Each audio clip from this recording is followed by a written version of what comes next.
Hi, horror film recap. Today I'm going to explain a horror film called Dahmer.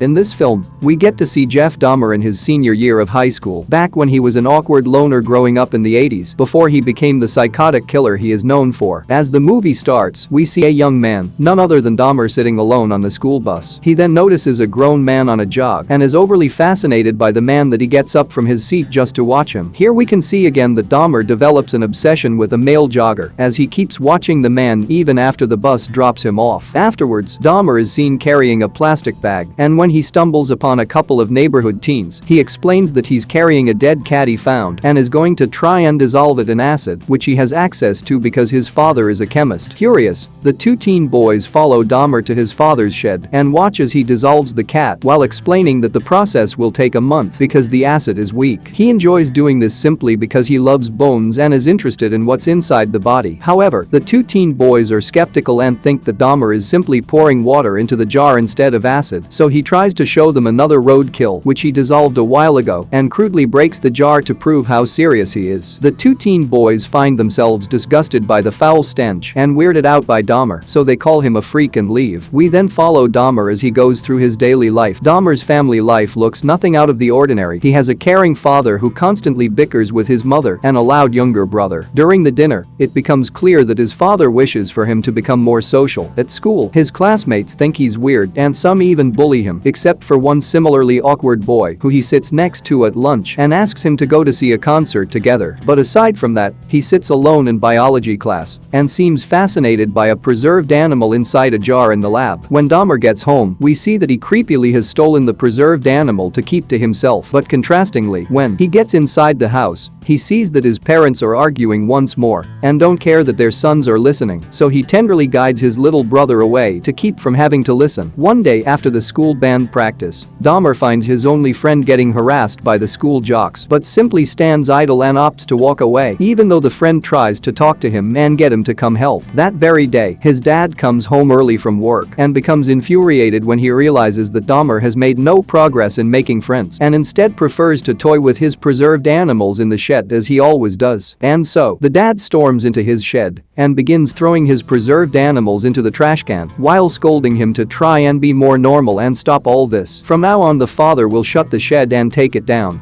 After the intervention, Dahmer tries to stay on school grounds on the next day and is suddenly approached by a drug dealer classmate, Fig, but it doesn't take long before he loses interest and decides to walk home instead. At some point, he waits by the side of the road while staring at his bone collection in deep thought until the jogger from the beginning of the movie passes by and catches his interest yet again. When he's back home later that day, his father apologizes for being harsh and explains that he doesn't want Dahmer to end up like him, who spends too much time in labs and doesn't have many friends. The father tries to make it up by presenting him with a pair of dumbbells, hoping that Dahmer might get into working out and hopefully snatch a pretty girl someday. To satisfy his father, he begins working out, but still secretly spends his days out in the woods, trapping critters in hopes of collecting their bones. One day in class, a history teacher tries asking him a question, but Jeff, who is too lazy to answer, decides to speak to the teacher with a silly voice which surprisingly gets the entire class to laugh. He then sees this as an opportunity to make friends, so when he's walking down the hallway later, he starts making weird noises and doing random gestures. He even pretends to have a seizure to get everyone to laugh, and it actually works. Until the bell rings and everyone heads to class, leaving him alone. This eventually becomes a thing he's known for, and one day a group of teenage boys who think he's hilarious decide to ask him to sit at their table for lunch. They are Durf, Mike, and Neil. It is revealed that Jeffrey imitated the speech and gestures of his mother's interior decorator, who has some kind of disorder. Jeffrey inspires Durf to draw him in various situations, and it is here that Durf and his friends form the Dahmer fan club.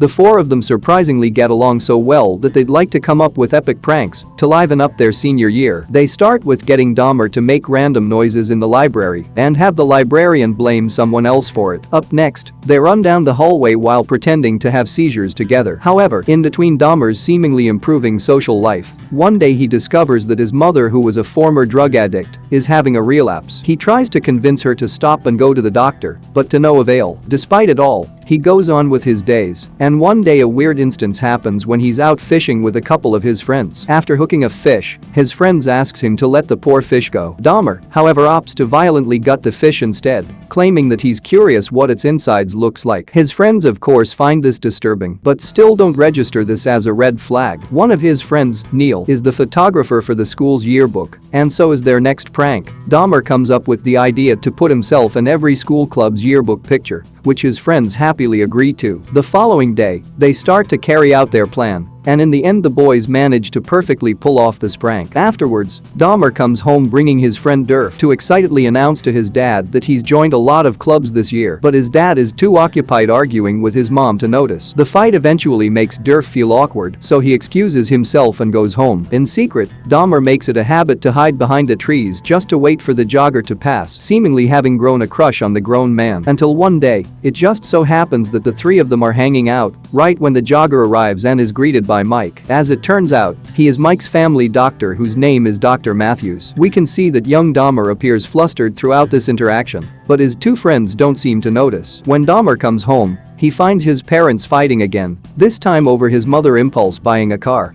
The frustrated dad takes a bottle of liquor to calm himself down, which Dahmer sneakily steals, and it is at this point that he begins drinking. On the next day, Dahmer and his friends are casually talking in school when their drug dealer classmate Fig suddenly walks up to them to show off the fact that his former Nazi father just gave him a pocket knife. He then cuts himself with it and begins sucking his own blood, which weird out the three boys, but not Dahmer. As time goes on, Dahmer eventually becomes sort of an alcoholic and comes to school reeking of alcohol to the concern of Durf. He also still secretly goes around collecting roadkills and dissects them after. One day, he goes on an overnight school trip to Washington, D.C., during which he gets roomed with Charlie, the only black person in his class. Here, Dahmer discreetly checks him out and suddenly begins to ask him a very disturbing question, which is whether a black person's internal organs are the same color as a white person's. Charlie, who is weirded out but is probably used to racist questions, decides to ignore him. When the boys are walking down the streets of DC on the next day, they joke about getting an interview with the vice president for their school newspaper, which Dahmer takes seriously. Taking everyone by surprise, he reaches for the nearest payphone and makes a call to the White House, and somehow, they manage to get an interview with the vice president himself. They enter the White House and have a brief audience with the man, who gives them superficial questions about what they want to be when they grow up, to which Dahmer simply answers biology. When they get home, Durf expresses how impressed he is with Dahmer before they part ways. But Dahmer's euphoria from the trip doesn't last long, because as soon as he gets into the car, his dad breaks the news that he and Dahmer's mother are on the verge of divorce and that his dad has decided to live in a motel for the time being. Hearing this crushes Dahmer, and we can see him lie awake in his bed later that night. To add to his dilemma is his growing crush towards Dr. Matthews. Therefore, Dahmer fakes a cold so that he can get an appointment with him and he can examine Dahmer naked. Dr. Matthews becomes uncomfortable during the hernia exam when he notices that Jeffrey has an erection. This of course makes the situation awkward and sends young Dahmer on a spiral. He is now becoming hyper-aware of his sexuality and finds himself completely silent when his friends are talking about girls. Even his friends eventually pick up on how odd and distant he's been, and Dahmer begins drinking at school as well. It is finally the day where the yearbook photos get printed, every single one of which has Dahmer in it. But unfortunately, a teacher walks in on the three boys laughing at the pictures and realize what they're up to, so she starts crossing out Dahmer's face on every single one of them, which completely ruins their plan. Meanwhile, Dahmer is drowning in both his parents' impending divorce as well as his sexual awakening. He is also visibly disturbed when the family pays his father a visit at the motel and his parents end up arguing in the parking lot over custody. So when he gets home right after, he locks himself in his room and lays in his bed cuddling Dr. Matthews' dead body. But luckily, it is only his imagination. On the other side of the town, Dahmer's friends are out at a party where a couple of their classmates tease them for not hanging out with Dahmer lately, which is a shame because Dahmer makes them more interesting. Feeling challenged, Durf bets that he could get Dahmer to do a fake seizure attraction at the mall this weekend, an idea which Neil isn't too happy about because he feels like they're treating Dahmer like a zoo attraction. Still,